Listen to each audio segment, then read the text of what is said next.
When winter fell over the quiet valley of Silverpine, a young boy vanished into the snow, and a lone German shepherd stepped out of the storm, carrying a message no one could ignore. This is a story of courage, of family, of a dog who refused to give up, and of a forest that keeps its own ancient promises. If you have ever believed that hope can come from unexpected places, stay with us. And as you watch, please tell us in the comments where you are watching from. We would love to hear from you. And if you feel the warmth of this story, please subscribe to this channel to support us and join our family of listeners. Winter had laid its full weight upon Silverpine Valley, not merely as cold weather, but as a quiet dominion of frost, turning the evergreen forests into alabaster sculptures and the rooftops of wooden cabins into white, sleeping creatures beneath heavy snow. Silverpine Valley was a remote mountain settlement, 2 hours from the nearest highway, sparsely populated by families who valued space and silence more than convenience. Houses were set apart by long stretches of sloping land and thick pine growth, so when one heard movement, one listened, because sound traveled slowly through snow. In the Cooper family cabin, a modest 2-bedroom structure built from timber sourced from the valley itself, Rachel Cooper sat by the window with an expression that had not changed in 3 days. She was a woman of 38, slender, with ash-brown hair tied loosely in a braid, though strands escaped constantly, as if even her hair was restless with worry. Her face was pale not from winter, but from fear. She had soft amber eyes that once laughed easily, but now clung to the horizon with a prayerful desperation. Rachel was known in town as gentle and warm, especially with children and neighbors. But 3 days without her son had carved quiet hollows beneath her eyes, draining warmth into a cold internal silence. The absence of Eli, their 9-year-old boy, was a wound that no doctor could treat. Eli had gone to gather firewood behind the house, something he had done dozens of times before, always within sight. But the storm that arrived that evening buried tracks, muffled shouts, and turned the world into a white labyrinth. Daniel Cooper, Rachel's husband, moved behind her silently. Daniel was 42, tall and broad-shouldered, with a weather-bitten face and dark stubble that grew unevenly. He had once served as a volunteer in Silverpine's search and rescue unit. His gaze had the steady, controlled intensity of a man trained to keep calm. Yet now, beneath that stoic layer, was a father at war with helplessness. He had always been methodical, brave, and rational. But losing Eli gnawed at him, not only as a father, but as a man who knew exactly how people disappeared in snow, and how rarely they were found. He'd been out every day, searching, every hour.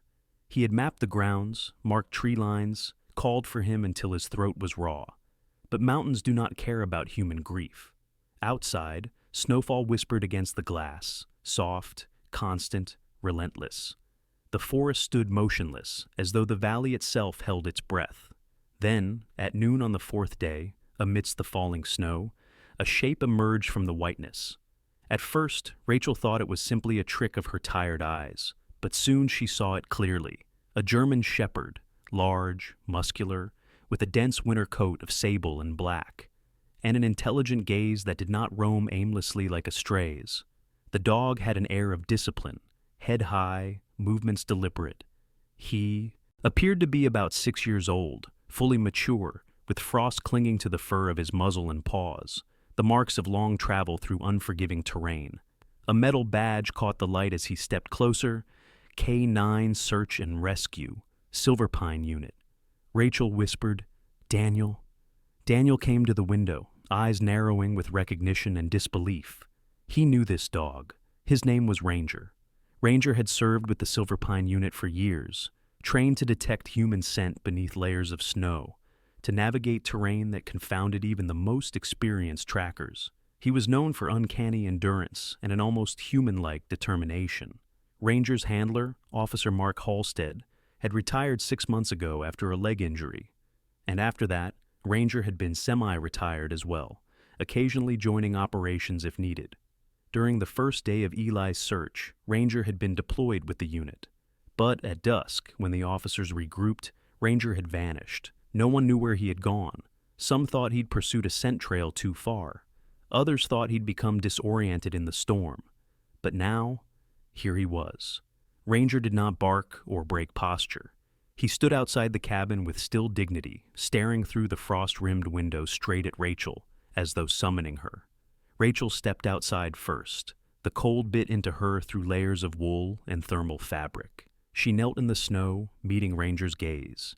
"You've been looking for him." Her voice cracked. Daniel approached slowly. Daniel always respected dogs, especially working dogs.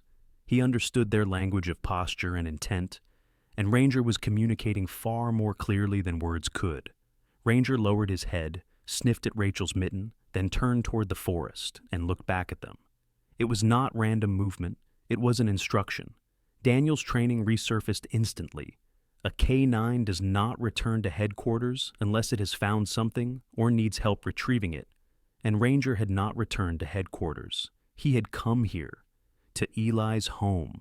Daniel spoke quietly to Rachel. "He wants us to follow him." At that moment, another person stepped onto the porch. Their neighbor, old Mrs. Harriet Llewellyn, a widow in her early 70s. She lived in the cabin down the slope. Harriet was short and round-faced, with hair as white as the snow around her, always tucked into a knitted cap she made herself. Though elderly, she had an alert, keen awareness of her surroundings. She had lived in Silverpine Valley her entire life and claimed she could smell when the forest had something to say. Harriet had been bringing soup and food to Rachel and Daniel since Eli vanished. She put a hand to her heart now. "That dog, he knows something." The three adults stood in the stillness. Ranger took several steps into the snow, paused, and looked back again. A last invitation. Daniel grabbed his coat and gloves. Rachel already ran, back inside to retrieve a flashlight, thermal blankets, and emergency markers. Harriet murmured a prayer under her breath that spiraled upward into the falling snow. They followed Ranger. The dog moved with certainty and momentum, his paws cutting through the snow effortlessly. He would occasionally stop, sniff deeply at the ground, orient his head towards something only he could detect, then forge ahead again with renewed purpose. The forest swallowed them gradually. Pine branches bowed low, heavily burdened by snow accumulation. The wind created flourishes of powder that danced like ghostly signals among the trees. Rachel began silently crying, not from grief this time, but from flickering hope. After nearly half an hour of trekking, they paused when Ranger halted at a cross path buried beneath snow. He pressed his snout downward, breathed, circled once, then chose a direction without hesitation. Daniel marked the tree with bright orange spray, standard protocol, then pressed forward. Rachel whispered, almost only to herself, "He's not just searching, he's protecting." The trail narrowed between fallen trees and steepening ground. Ranger's pace quickened. Rachel's breath came out in clouds. Daniel's heart thudded with rising adrenaline. The forest opened slightly, revealing a small clearing, and Ranger stopped. He turned to face them, and simply waited. Not tense, not frantic, just certain. Daniel felt his heartbeat hammering in his chest, because even without words, he understood what Ranger was saying. "We are close." The clearing stood like a white pocket sewn into the body of the forest, ringed with pines that leaned inward as though watching the scene unfold. Ranger stood still, ears erect, tail level, gaze unblinking. The wind gusted, sweeping snowflakes across the ground in soft spirals that caught pockets of dim winter light. Rachel steadied her breathing. Daniel surveyed the area, scanning for broken branches, disturbances in snow, anything indicating human passage. Harriet caught up behind them, panting lightly. Though she was old, she moved with surprising resilience. Ranger lowered his muzzle to the snow again, inhaling deeply, collecting molecules of scent that humans could never perceive. Then, decisively, he chose a direction. He moved toward a slope partially sheltered by overhanging pine boughs. The ground there seemed smoother, wind-swept, good terrain for preserving scent. Daniel followed, his mind switching fully into search and rescue mode. He was not merely a father now, he was a tracker. "Watch how he checks the wind," he murmured quietly to Rachel. "He's triangulating the scent column. He's picking up something specific." Rachel watched with admiration tinged with awe. She had always known Ranger was well trained, but she had never seen him like this, working alone, with independent judgment, as though he understood human lives were tethered to his every movement. They followed him along an increasingly narrow corridor of trees. The path narrowed more, forcing them to walk single file. Branches brushed Daniel's shoulders. Rachel occasionally had to duck beneath them. Harriet trudged silently, hearing only the squeak of her boots compressing snow. Suddenly, Ranger stopped again, this time at a fork in what looked like two faint trails half hidden by snowdrift. The left path sloped upward along a ridge. The right path dipped downward into a shaded glen. Ranger stood at the junction, placed one paw into the left path, then paused. He inhaled down the right path, then paused again. Rachel held her breath. She felt her heart counting the seconds. Ranger circled once, testing currents of faint scent just above the ground. Then, he chose the right path. Daniel nodded. He found the stronger scent, he explained gently. Snow absorbs scent differently depending on wind direction and humidity. The valley floor probably retained more of Eli's trace. Ranger proceeded, faster now. Daniel moved with him, occasionally marking trees with orange paint. He marked carefully, not overzealously, placing markers only where directional turns occurred. Though he had left the official rescue unit and had not been on a search in a long while, the instincts never died. Rachel felt lighter with every step, hope growing in her like a fragile ember warmed by an unseen hand. Along the route, Ranger performed small gestures that only those who knew working dogs could understand. The subtle tilt of the head, the micro movements of his nostrils, the occasional backward glance to ensure his humans were still with him. The glen gradually opened into a stretch of forest with fewer trees. Snow lay thick, undisturbed except for small depressions here and there, tracks of rabbit, fox, perhaps even deer. The air here smelled of pine resin and faint cold minerals. Daniel caught something half buried. A twig? No. He knelt. A strip of fabric, blue, thin. Rachel recognized immediately. A piece of Eli's winter scarf. Her hands shot to her mouth. "That's his! That's Eli's!" Daniel carefully lifted it. It was frozen stiff, edges crusted with ice, but unmistakably from Eli's outfit. Ranger sniffed it, but not to identify. He already knew. Rather, it was confirmation. He shook his head slightly as though saying, "Yes, this is the one I've been tracking." Rachel nearly collapsed. Daniel steadied her, voice soft. "We're on the right path." Harriet pressed a hand to her chest. "Lord bless that child, wherever he is now." They continued deeper. The wind stilled somewhat. The valley here was shielded by topography. Ranger moved more confidently. His pace increased until Rachel almost had to jog to keep up. Daniel noted something else. Occasionally, Ranger would veer off the direct line and follow a scent loop, likely one of Eli's movements when the boy wandered before being found. Each time, Ranger circled, then returned to the primary path. He's reconstructing Eli's movement, Daniel thought. Not just tracking, but understanding. The light shifted as clouds thickened overhead, muting afternoon into premature dusk. Daniel checked his watch, only 3 p.m., but daylight was already shrinking.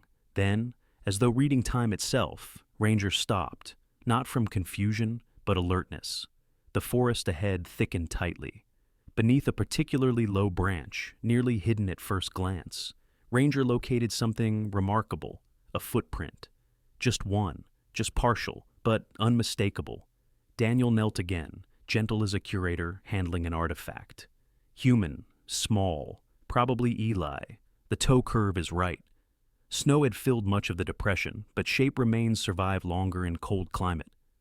Rachel felt tears sting the corners of her eyes again, but this time her voice carried determination. "We're close, Daniel. We're close."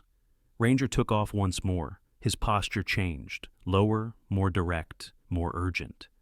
Rachel asked Daniel quietly, "Why is he going faster now?" Daniel replied, "Because the scent is fresher." They were not chasing a memory now. They were following Eli's living trail. The forest began to thin again, and then they reached it. A narrow ravine, almost invisible from normal walking height. It sank about 8 feet deep, with steep snow-packed banks. Ranger stopped at the edge, looking down. Daniel carefully approached the ravine's lip and examined the slope. There, In the snow, multiple slides, disturbances, hand grip marks. Someone had slid or fallen down here, then claw marks, canine. Ranger's own prints, no, older, smaller, parallel, another dog, or a coyote. But Daniel shook his head. The spacing, the depth, too symmetrical, too regular. Likely Ranger's own earlier descent, on the first day of searching, following Eli's trail into this ravine. That explained Ranger's earlier disappearance. He came here, he found something, and he went deeper then, Daniel murmured. He never abandoned the search. Rachel whispered, he never gave up on Eli. Ranger looked up at Daniel again, eyes steady, language unmistakable. We go down. Daniel took a deep breath. All right, carefully. He anchored his hands into the snow and slid downward. Rachel waited for Harriet to descend behind him before following. The ravine floor was oddly sheltered. Less wind, more warmth trapped between walls. Here, scent would persist longer. Ranger checked the ground only briefly, because he already knew the trail ahead, and he started leading again, out of the ravine, toward a slope beyond where a faint path climbed up. That ascent led, in time, to the remote areas where few traveled, where an unplanned accident could leave someone trapped or hidden. Ranger paused, turning back to the group, his tail giving a small wag, not playful, but reassuring. It was a signal. We will find him. Ranger pressed forward, nose to earth, carving through snow like a compass needle finding north. The sun faded fully behind clouds, yet hope burned brighter than before. They continued into the deepening forest, following the dog's sure instinct and the scent of Eli, that Ranger had fused into his sense of purpose. And for the first time since Eli vanished, the forest no longer felt like an enemy. It felt like a guide, and Rachel's heart, though weary, began to believe again. The forest ahead thickened once more, branches interlacing above them like ribs of a colossal cathedral of pine. The light of late afternoon dimmed into dusky silver as Ranger pushed forward, intent and tireless, his breath misting in soft clouds. Snow clung to his fur like medals of endurance. Rachel and Daniel followed close, Harriet a few steps behind, determined despite the age in her bones. Their boots sank deep with each step, compressing snow that whispered beneath them. The air felt heavier now, not threatening but purposeful, like the forest itself was guiding them to what they needed to see. Ranger paused again, but this time not to check scent. He stood at the entrance to a narrow recess between trees. Daniel stepped forward, pushing aside low, snow-laden branches. There it was, the cabin. A small, aged structure half swallowed by snow. Its roof sagged beneath the weight, its logs worn pale by wind and winter. But the windows were covered, from inside, with thick insulating cloth. Not abandoned, Daniel thought. Someone has been here recently. Rachel felt a shiver ripple through her, not from cold, but from hope. Daniel moved first, approaching the door. Ranger remained slightly ahead, alert but calm. Daniel lifted his gloved hand and gently pushed the door. It creaked inward. A gust of warmer air drifted out, a sign of previously stored body heat. Inside, the cabin was dim, smelling faintly of pine tar, dried wood, and something softer, wool perhaps. Rachel stepped in behind Daniel. She saw them immediately. Blankets, folded but rumpled, on the floor beside the hearth. One of them was small, child-sized. Her heart clenched. There was a pile of supplies on a crude wooden table. A box of granola bars, empty wrappers, thermos caps stained with cocoa residue, and a small LED torch. On a bench near the wall, tiny gloves made of thick-knit fabric, and on a peg near the hearth, Eli's scarf. The blue one he always insisted on wearing, even when Rachel argued he could have chosen warmer ones. She recognized the frayed tassel, chewed long ago by a puppy from next door. Rachel's legs nearly gave way. She reached out to grasp the scarf, clutching it to her chest. "He was here," she breathed, her voice cracked between relief and despair. Daniel scanned the floor with the practiced eye of a rescuer, analyzing survival behavior. The blankets had been wrapped methodically around something, or someone. The thermos and granola suggested rations had been used with deliberate control. Someone took care of Eli. It wasn't random chance. Ranger sat by the hearth, staring into a shadowed corner. Daniel followed his gaze and found a small metal tin. Inside it were heat packs, the single-use kind that hikers and rangers often carry. Several had been used. Freezing temperatures meant nothing to fate, but Eli had not been left to fate alone. Rachel's eyes wandered to a shelf above the hearth. There rested a photograph in a simple, wooden frame, a sepia-toned image. 3 men and a dog, German shepherd, standing before the very same cabin, though it looked younger then, fresh, sturdy. One of the men was tall, with striking cheekbones and deep-set eyes, wearing a ranger's coat. Rachel froze. She knew that face. It was Samuel Carrick, her great-grandfather. She had seen this photograph decades ago in her mother's attic. Her mother had spoken of him in reverent tones, one of the forest keepers, as she called them. People who lived half in the world of man, half in the world of forest, bridges between wilderness and community. Rachel whispered, "Sam Carrick. He helped build rescue traditions here. I remember, my mother told me stories." Harriet stepped closer. "Your family line carries their duty, girl. That blood remembers the forest." Rachel swallowed heavily, awed by the lineage laid bare before her. Daniel took the frame gently in his hands. Beneath the photograph, faint handwriting read, "Silverpine Guardians, 1937. Daniel set the frame down reverently. Then he turned back to the blankets. "Eli slept here," he said quietly, but someone watched over him. Ranger lifted his head, ears rotating toward the window. He stood, walked to the door, sniffed, then looked back to them. He wasn't alert in a warning sense. He was anticipating. Something, or someone, was returning. Daniel checked the window, darkness creeping in fast. Sunset had given way to night, and snow began falling again, slower, steadier. The world outside had turned into twilight blue snowfall and muffled silence. Rachel turned back to the scattered items, absorbing every detail. Eli's scarf, little gloves, the blankets, someone's careful intervention. Daniel reached for the thermos top, smelled it. Hot chocolate. Eli hated bitter coffee but loved cocoa. He was cared for, Daniel said again. Words of comfort disguised as analysis. Ranger padded to the far wall, near the cupboards. He sniffed low. Beneath the cupboards, fresh footprints, not Eli's, larger, adult, male. The snow and dirt tracked in, suggested someone had left recently, then returned, possibly multiple times. Daniel stood up slowly.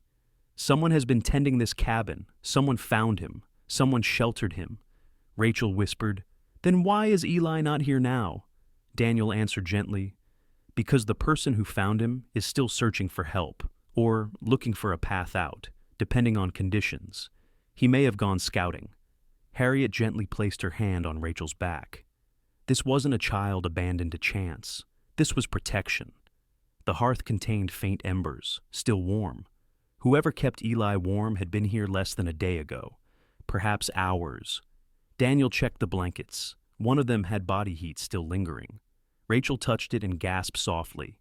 They had missed him by inches of time, but Rachel did not feel panic this time. She felt assurance. Ranger moved to the door, gave a quiet woof, not a bark, not a plea, just a notification, ready to continue. Daniel nodded to Rachel. "We'll follow him." Rachel inhaled deeply. She took one last look at the scarf, then wound it around her wrist like a talisman. Before leaving, she lifted the photograph of Samuel Carrick and placed it gently back onto the shelf, the way one might return a sacred relic. Ranger nudged the door open and pushed into the night again. Outside, the wind had calmed and snow fell peacefully. The darkness was deep, but their lights cut gentle arcs through it. Behind them, the cabin stood like a monument to resilience, witness of survival, and testament that Eli had not been alone.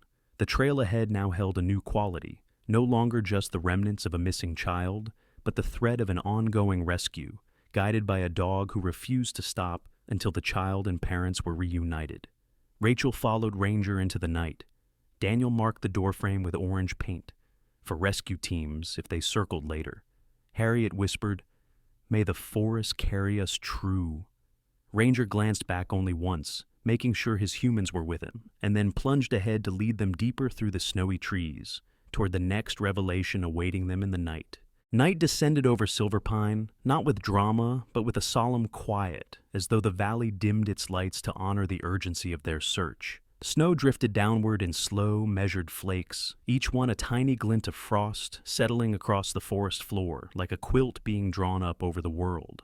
Ranger moved ahead unfaltering, his form cutting through the night, his paws barely making sound even on the compacting snow. Behind him, Rachel, Daniel, and Harriet stepped in his tracks, guided by the beam of Daniel's torch. The cabin disappeared behind them, swallowed by night and snowfall. Their breath formed vapor clouds that drifted upward into dark air. Occasionally, Ranger would stop, sniff, orient his head to the side, listening. It was not just scent now. He was following a pattern of movement, an awareness deeper than instinct. Daniel observed him closely. Daniel was trained to read dogs, not merely as animals, but as teammates. Ranger's shoulders were low with fierce purpose, ears constantly scanning. Occasionally he looked back, not from uncertainty, but from leadership, checking his team. "He's got the trail," Daniel muttered, almost reverently. Rachel felt her heart drum beneath her coat. The scarf around her wrist, the blue one of Eli's, felt like a pulse against her skin. She whispered prayers into the night, prayers that dispersed into the cold air, perhaps heard by God, perhaps heard by the forest itself. For over an hour they trekked deeper into woodland. Gradually the forest began to open, branches thinning overhead, revealing a sky veiled by thick cloud. Ranger slowed, his gaze searching the slopes. Then he veered left toward a shallow hill crest. As they crested the ridge, they saw it. A makeshift shelter, a tarpaulin, heavy-duty and dark green, stretched at an angle between a pine trunk and a fallen log. Snow layered atop it, but not enough to collapse it. Someone had brushed it off recently. Ranger approached the shelter, tail stiff but wagging slowly. This was the place. Rachel held her breath. Daniel lifted the tarp gently. His flashlight beam swept inside. There, curled in a thermal blanket, was Eli. The boy's eyes were closed, but his chest rose and fell in steady rhythm. His cheeks were pink from warmth, not frostbite. His hair, dark like Rachel's, was flattened at the back from resting against fabric. His little hands were tucked beneath the blanket. Beside him sat a man, perhaps in his late 30s, with a rough beard and sharp yet kind eyes, wearing insulated ranger boots and a quilted field jacket. His build was lean, sturdy, the build of a man used to mountain terrain. He looked up calmly at Daniel's light. "Careful," he said in a deep, quiet voice. "He's stable, but sleeping." Rachel's knees buckled, she made a small, wounded sound of relief and dropped down into the snow beside her boy. "Eli! Eli!" she whispered, barely able to breathe. The man raised a hand, gently. "He's fine. He was hypothermic when I found him. Core temperature had dropped. But he never lost consciousness. He's strong. I monitored him every hour." Daniel stared at the man, recognizing something familiar in his features. "Are you Jonathan?" The man nodded once. "Jonathan Carrick." Rachel looked up sharply. Carrick. The name from the photograph. The lineage of forest keepers. Jonathan continued. "I was doing a winter perimeter walk, checking animal tracks, monitoring signs of snowpack instability. I found Eli's tracks by the ravine. He had fallen down a slope. He twisted his ankle and couldn't walk far. Temperature was dropping. I stayed with him and moved him here." Daniel's eyes softened with gratitude. "You saved him." Jonathan Carrick shook his head once. "We both did." His gaze drifted toward Ranger. "He kept tracking Eli's scent even after your search party turned back. He descended the ravine and found us. I recognized him. I understood what he came for." Ranger stepped forward and pressed his nose gently against Eli's cheek. The boy stirred. His eyelids fluttered open, slowly at first, adjusting to torchlight, then widened with recognition and joy. "Mom?" Rachel sobbed and wrapped him in her arms. Not too tightly, Daniel whispered to her, "Watch his ankle," but enough that the years of motherhood and fear and love poured through that embrace like warmth through cloth. Eli was 9, small, resilient, alive. His voice was soft, raspy. The dog, he stayed with us. He kept checking the door at night. And the man, he gave me warm packs and food. He said you would come. We never stopped, Rachel whispered into his hair. Daniel brushed his thumb over Eli's forehead. You did great, buddy. You stayed warm. You were smart. Eli managed a tiny grin. I remembered you telling me not to sleep too deep and cold, so I kept moving my fingers and toes. Daniel felt his throat tighten with pride. That's my boy. Harriet knelt beside them, brushing snow from Eli's blanket. God bless you, child, she whispered. You've been held in arms of grace these past nights. Eli looked at Jonathan with innocent gratitude. He took care of me, like Grandpa used to do when I got sick. Jonathan gave a faint smile, reserved, humble. A body can't fight cold alone. Heat, hydration, and calm, that's what he needed. Daniel nodded. You have medical training? Jonathan shrugged. Some wilderness first aid and experience. Out here, you're always 10 miles from a hospital or a signal. Rachel wiped her eyes and looked Jonathan directly in the face. Thank you. Jonathan nodded respectfully. It's what we do. Ranger turned abruptly, head lifting, ears rotating. A sound traveled through the trees, far at first, then growing, the hum of an engine. Daniel turned. Backup team. Jonathan nodded. I sent a flare earlier today.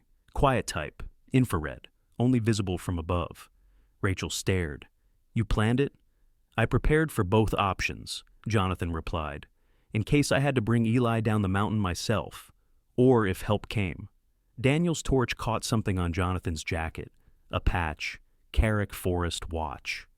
It was not government-issued nor police-affiliated, a volunteer insignia, a quiet responsibility passed through generations. Rachel thought of the old photograph, Samuel Carrick, the lineage. Jonathan positioned himself to help Daniel lift Eli. They worked with smooth synchronization, both men accustomed to careful handling. Eli winced slightly when his ankle shifted, but Daniel reassured him. We'll splint it at the cabin. You'll be okay. As they rose to their feet, Rachel wrapped the blanket tighter around Eli. Ranger walked closely beside them, head near Eli's hand. Eli gently stroked Ranger's ear. You found them? He murmured to the dog. Ranger's tail thumped. Jonathan extinguished a small battery-powered lantern inside the shelter and pulled the tarp down. He would leave no hazard behind, no debris for nature to trip on. The forest accepted their departure with silence. That silence now felt safe, not ominous. They began their journey back, not fast, not impulsive, but steady. Ranger leading, Daniel carrying Eli, Rachel holding Eli's hand, Harriet walking beside them, like a grandmother guarding family. Jonathan walking slightly behind, not intrusive, but protective, a shadow guardian of the mountains. Above them, the snow continued to fall, but now it felt gentle, almost celebratory, as though the forest itself sighed in relief. Deep in her heart, Rachel knew, Eli had not simply survived the snow. He had been protected by a man and a dog, woven into a tradition of watchfulness that stretched back through time.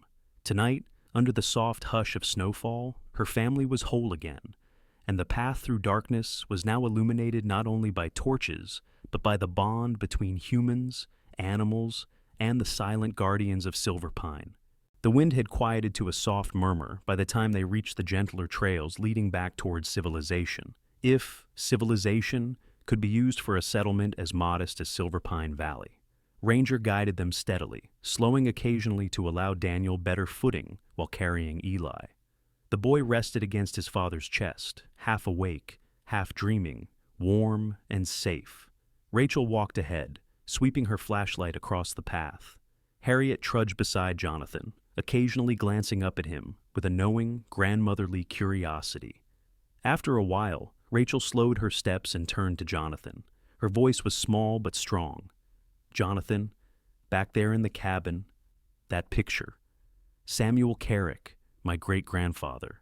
I knew he worked with forest rescue teams, but I never knew the depth of it.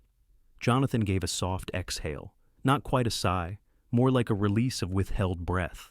Snow clung to his eyelashes like minute icicles. The Carrick family has been part of Silver Pine longer than most records show. Not as landowners, no, as caretakers, observers, quiet guardians of balance. He did not speak dramatically. His tone was calm, steady, matter of fact. We've watched migration patterns. We've tracked wolves and elk. We've learned to read snowdrifts the way fishermen read tides. And always, always, we stay aware of who enters these woods and who might need help. Harriet spoke softly, tapping her staff in the snow. I've known that for years. You Carricks don't walk these woods like hikers. You move like the trees themselves gave you permission. Jonathan gave a small half smile, not flattered but accepting. It's just familiarity. The land becomes part of you when you live with it long enough. Rachel looked at him with a new kind of respect. You're not a park ranger officially, are you? No, he said simply. Not in any governmental sense. We don't have badges or salaries. We're volunteers, always have been. My great-grandfather Samuel helped found the Volunteer Rescue Network before Silver Pine even had an official sheriff's office. Back then, people relied on neighbors, not departments. Daniel listened closely, shifting Eli, so the boy's weight rested more comfortably. So, your family trains for this? Jonathan shook his head. Not in formal academies.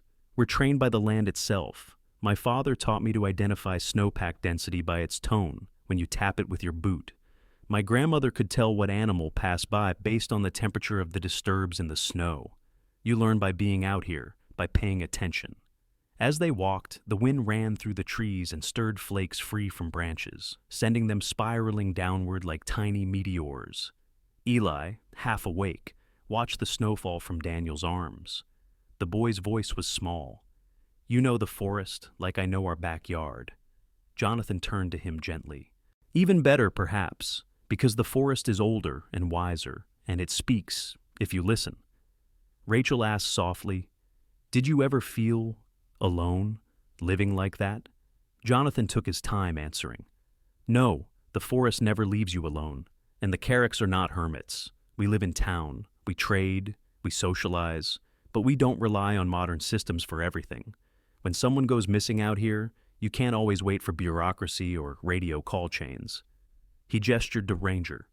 Dogs like him, they bridge the worlds, between human need and natural knowledge. Your boy was never as far from help as you feared. Daniel looked down at Ranger with gratitude. How long have you known him?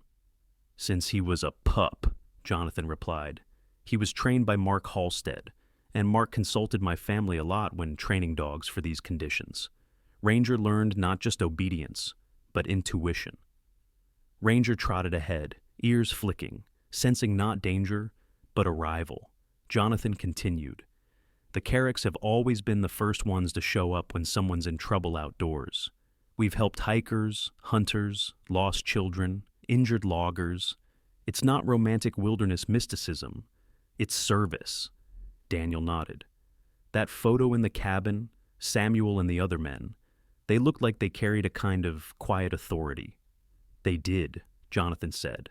Not because anyone voted it to them, but because they earned trust. In the 30s and 40s, if someone disappeared in the winter, it wasn't the sheriff you called. It was a Carrick. We couldn't save everyone, but we saved many more than anyone expected.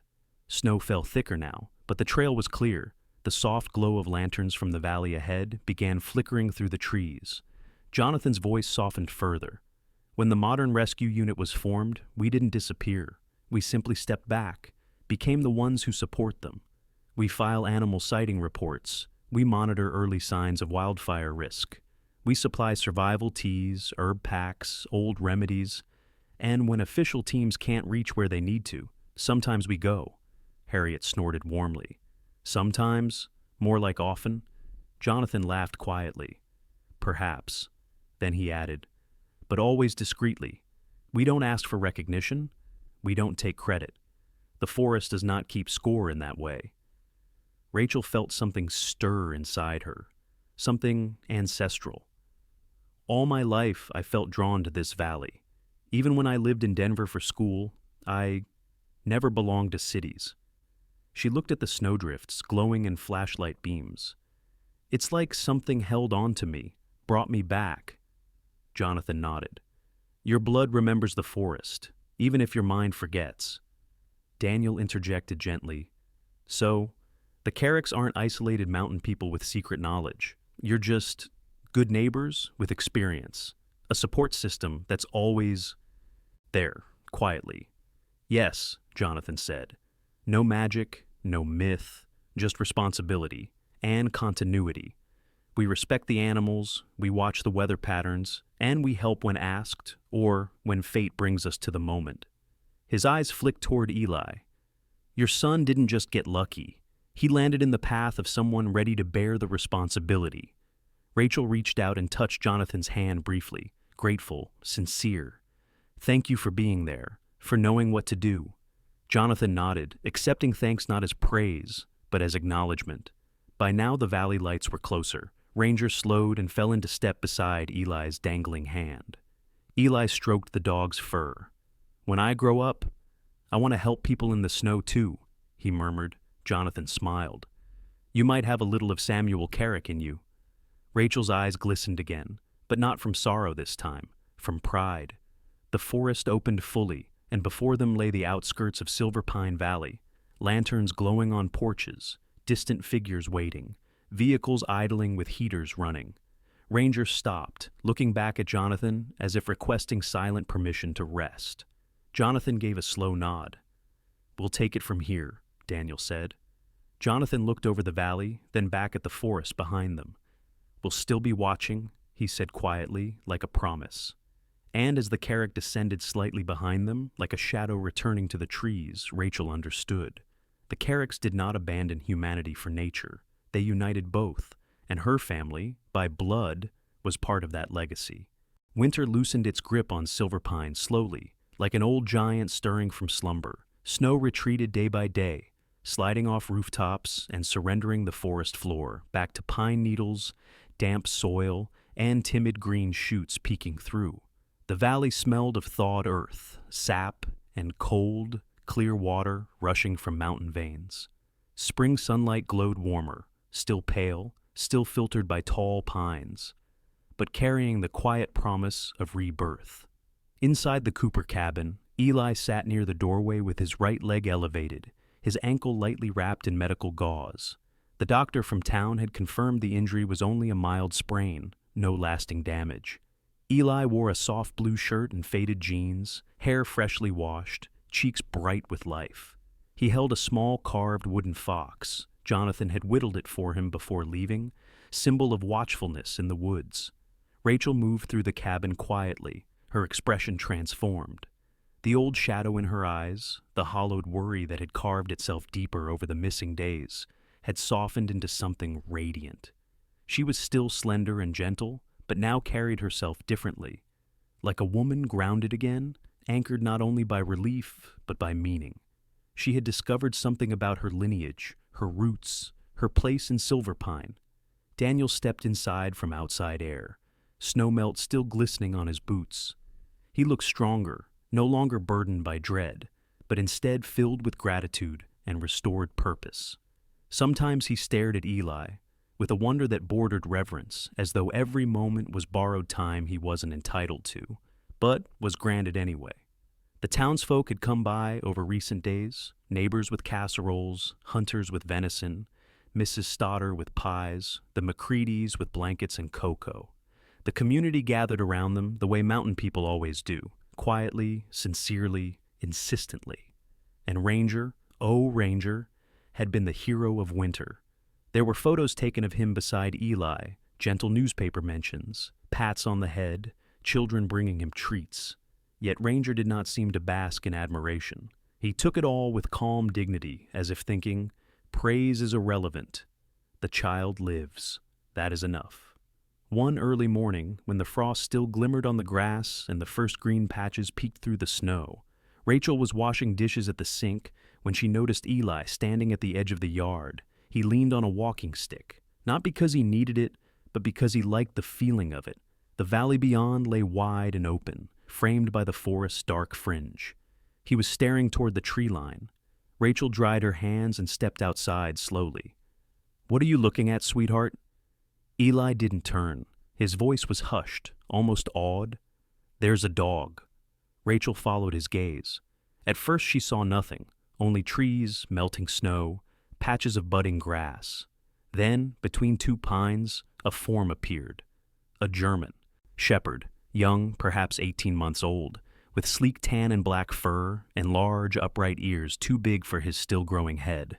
His frame was slimmer than Ranger's, not yet muscle-hardened, but his posture was observant and alert. He stood still, tail gently swishing, gaze fixed on Eli. Not threatening, not begging, simply watching. Rachel felt a chill, but not of fear, of recognition. She walked to Eli's side and placed a hand on his shoulder. "Is he a stray?" Eli shook his head without looking away. "No, I don't think so. He looks trained." They watched in silence for a moment, until Daniel came out onto the porch, coffee mug steaming in hand. "What's going on?" he asked. Rachel pointed mildly. "Look." Daniel's eyes tracked forward and settled on the young dog. "Well, I'll be damned." The dog blinked once slowly, as if acknowledging Daniel's presence, then looked back to Eli.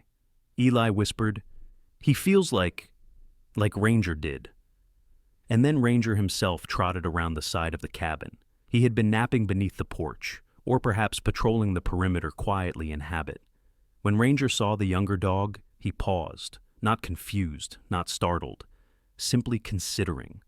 Then Ranger walked calmly toward him. The young dog's ears tilted back, not submissive, not fearful, just respectful. Ranger sniffed him once, then twice. The younger dog stood still, allowing examination. Daniel murmured, "Well, there's your answer. He's one of them, or one soon to become." Rachel nodded. "Jonathan said something about training the next generation." Eli crouched slightly, winced from his ankle, then stood upright while drawing a breath of courage. He extended his hand toward the young dog. The dog didn't approach immediately, but tilted his head, reading the gesture with thoughtful consideration. Then, slowly, he padded forward. Rachel heard tiny paw falls on softened ground. Eli's fingers touched fur. The dog flinched, not from fear, but because the sensation was new. Then he leaned into the touch. Eli smiled, eyes bright. "Hi there," he whispered. Ranger sat down, watching calmly, as though endorsing the encounter. Daniel came closer, standing beside Rachel. "Looks like he's going to be part of the Silver Pine K9 unit." Rachel looked at the forest beyond, the timeless, quiet expanse. For the first time, it did not feel like a wild unknown or a threat. It felt like a circle, a community of humans, animals, watchers, memories, and natural law. A gentle understanding dawned on her. Her family was not merely accepted by the forest, they were welcomed into its trust. The young German shepherd sat beside Ranger now, mirroring posture, with ears perked, eyes watchful. Eli asked softly, "Does he have a name?" Rachel shook her head. "Not that we know of." Eli thought for a moment, then he said, "I think the forest will name him. Maybe not today, but eventually." Daniel smiled. "That sounds like something Jonathan would say." They turned then, hearing footsteps crunch over damp snow. Jonathan himself emerged from between trees, coat open to spring air, boots leaving clear prints. His face carried the calmness of a man who belonged to both worlds at once. He approached slowly, nodding toward Rachel, then toward Eli. "I see you met him," Jonathan said. Rachel replied softly, "He came on his own?" Jonathan patted the younger dog affectionately. "He's been following Ranger during training sessions. He's nearly ready. But he chose today to introduce himself. So, that's worth something." He looked at Eli. "Dogs don't follow commands blindly. They choose leaders by spirit." Eli asked, "Will he work with people? Help them?" Jonathan nodded. "He will. He'll learn scent trails, search patterns, snow behavior, human rescue cues. But more than training, he needs heart. That's why Ranger is teaching him." The two dogs sat side by side, one aged by knowledge, one untouched by time. Old guardian, new apprentice. Jonathan turned to Rachel one last time. "Families come and go in Silver Pine, But some stay, some belong. Yours is one of those. And then Jonathan gently clicked his tongue, calling both dogs to walk with him back toward the forest. But the younger dog turned and looked at Eli again. Not goodbye, not separation, just acknowledgement. You are part of this too. Eli lifted his hand and waved softly. Rachel felt tears gather, not of pain, but of deep, quiet gratitude. Silverpine's winter ordeal was past. A new season had begun, and with it, a new guardian took his place in the silent ranks of the valley. Sometimes the miracles God sends do not arrive with thunder or bright signs. Sometimes they come quietly through the loyalty of a dog who refuses to quit, through a man who chooses compassion over fear, or through the courage God places in ordinary people when they feel they have nothing left. This story reminds us that even in the coldest winters of our lives, God walks beside us. He guides our steps, protects our families, and sends help in ways we often only recognize after the storm has passed. In our everyday moments, we face struggles of our own, worry, loneliness, silent burdens. But God moves through simple acts of love and through the people He places in our path.